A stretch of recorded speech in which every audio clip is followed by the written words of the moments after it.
మన యొక్క జీవితంలో కానీ అనేక శ్రమలు వస్తూ ఉంటాయి, లేదా అనేకమైన ఆరోగ్య పాలనకు అయిపోతూ ఉంటాం. కానీ ఎప్పుడూ కూడా దేవుణ్ణి విడిచిపెట్టకుండా ఉంటే మన యొక్క జీవితంలో అనేకమైన అద్భుత కార్యాలు చేస్తుంటారు. దేవుని స్తోత్రం. హల్లెలూయా. 7వ వచనం మనం చూసుకున్నట్లయితే, అప్పుడు నీ స్థితి మొదట కొద్దిగా ఉండి నన్ను తుదను నువ్వు మహాభివృద్ధి పొందేదావు. దేవుని స్తోత్రం. హల్లెలూయా. 7వ వచనం ఒకసారి చూసుకో. అప్పుడు నీ స్థితి మొదట కొద్దిగా ఉండి నన్ను తుదను నువ్వు మహాభివృద్ధి పొందేదావు. దేవుని స్తోత్రం. హల్లెలూయా. ఈ మాట ఎందుకు చెబుతున్నానంటే, దేవుణ్ణి నమ్ముకున్నప్పుడు మనకేమీ కూడా లేకపోవచ్చు. దేవుని స్తోత్రం. హల్లెలూయా. దేవుణ్ణి నమ్ముకున్నప్పుడు మనకి ఏమీ కూడా ఉండదు. నిజంగా నా సంఘటనలు నేను చూసినట్లయితే ఇంత కూడా ఉన్నాను, ఇంతకన్నా ఇంకా చిన్న వయసు.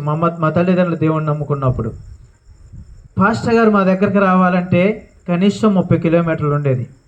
మా యొక్క కుటుంబం